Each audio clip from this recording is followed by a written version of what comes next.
I've been doing testing about back barring. I don't think it puts much more pressure on you to back bar than it does when you're cutting conventional if you got your chain set up right. And I want to do a little test showing this, honestly. So.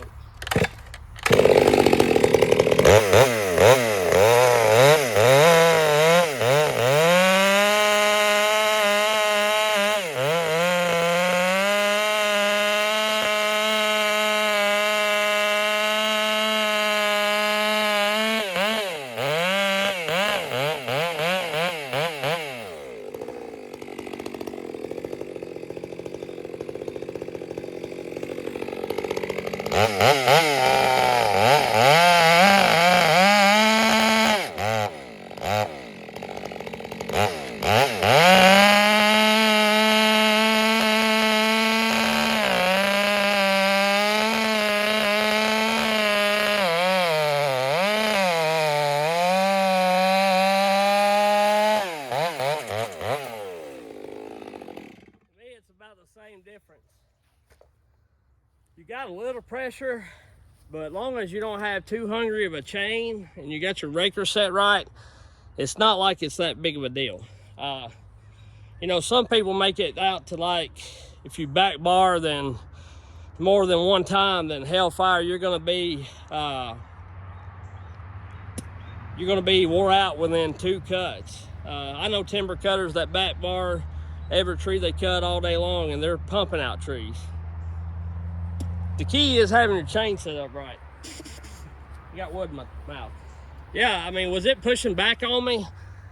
Some. The more I dug it in, so to speak, the more it kind of put pressure on me, but I was only using one hand. And I only use one hand. I know that's not the way you're supposed to cut, but I'm trying to show you that it's just not the end of the world to back bar something. You know, it ain't gonna wear you out that much different. I'll get a piece up here, and I'll use 2 hands and do it like you're supposed to do it, and we'll see. And my chain's fairly aggressive for what it is.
Actually have to do a little more work when I'm cutting it regular. As far as me moving the saw, when I'm back barring it, the saw just kind of self-feeds itself.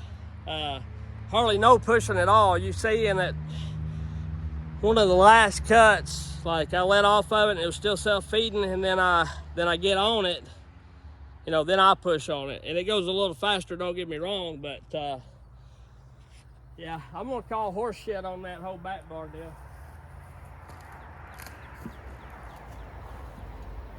Some of the East Coast guys can tell me, and I ain't saying there ain't anything wrong with not back barring. I'm just saying, I just don't think it's that big of a deal like it's been let out to be. That, oh my God, if you're going to back bar, it's just going to wear you out.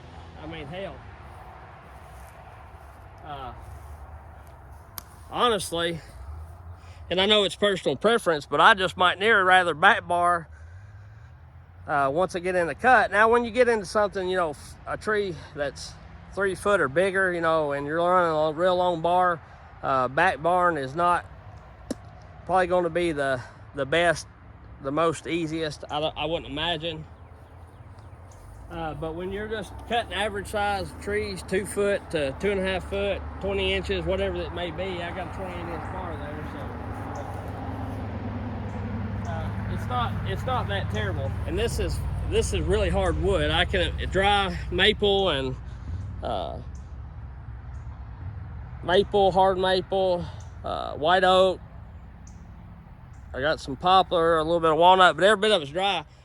Been down for 8 months, you know, or better, so it's really, really dry. I don't see it being that hard. It's not that hard. It really, truly isn't. And, you know, I'm not trying to beat a dead horse here, but just because some people don't like the idea of it or they don't like doing it doesn't mean it's harder on you. And it depends on how you cut. Yeah, if you make it hard on yourself, then yeah, it's going to be hard, no doubt about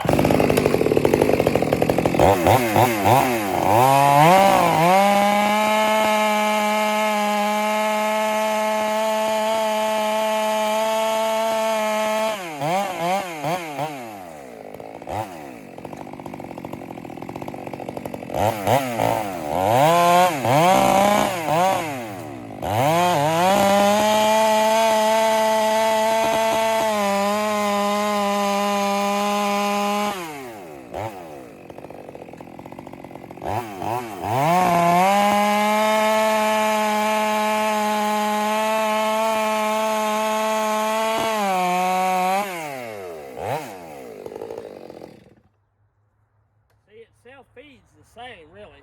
The only difference is you got just a wee little bit of resistance on you,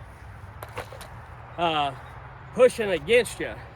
Now the other way, when you cut it normal, you don't have resistance pushing against you. You got it pulling you. So either way, it's either pulling you or pushing you. And it self-feeds to me better when you're back barring and letting it come through. If you noticed, when I let my hand off of it, it never once hit the rev limiter. Well, it started to there at the end,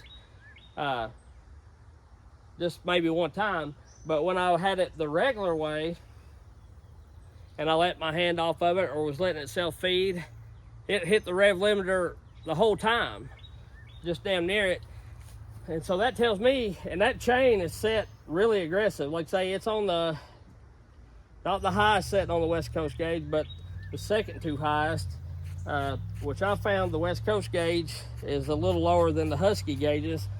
And it may be the way I do it, but either way, they're 20 times more aggressive than what I'd ever use falling cutting hardwood. So, you know, I'm just saying it self-feeds, you know what I'm saying? Like, I'll try to do it again. I don't really like cutting one-handed all that much. I will do it if there's nothing around. Because your kickback zone is right here on the tip. If you do it like this or like this, I'd say your kickback zone is from here. About where this replaceable tip is, that's where you got to worry. If it's going to hit something, that's when you're going to get kickback.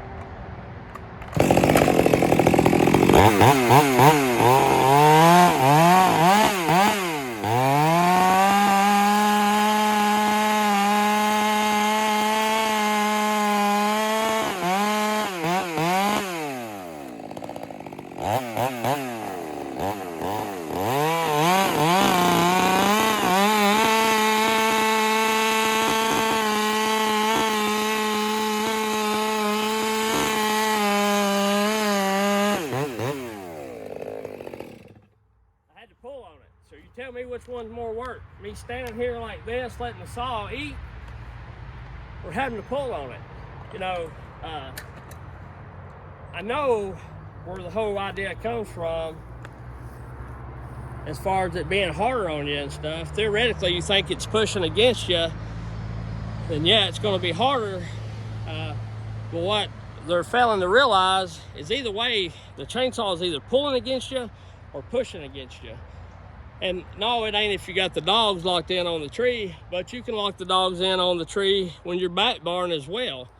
And actually use those dogs to do it like you do when you're cutting with it regular. So, you know, and I'm not saying it's always ideal to back bar. You know, I back bar sometimes I don't. And what I'm getting at is I'm no more tired if I back bar 4 trees as I would have been if I had just cut them regular, is what I'm getting at. And like I say, that, you know, this deal, back barring probably ain't the best if you're cutting something 5 or 6 foot around or whatever. But it can be done, I think, if you get the chain set. Of course, you're going to have a whole lot more chain cutting, and you're going to have, you know, a whole lot more push. But actually, once you get that thing cutting and it's doing right, it ain't a whole lot more push. I can feel a little push when I'm just one-handing it, but when I get 2 on it and actually make it do it, like it ain't that bad, you know. So I don't have a terribly big round of firewood up here. Well, I got one that's fairly good size, you see.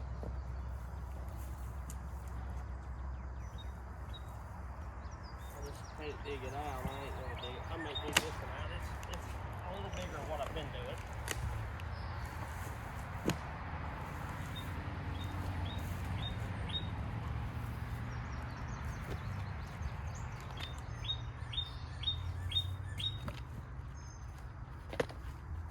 And I know some people's gonna disagree with me on this. I don't really care. I mean, I know what I'm feeling here on the saw, you know?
You can use these dogs up here to do it the back way too. So, and like I say, if you're not using your dogs, you're getting pull or push anyway. So it's either which way you want it, you know what I mean? And that's about all I've got on that.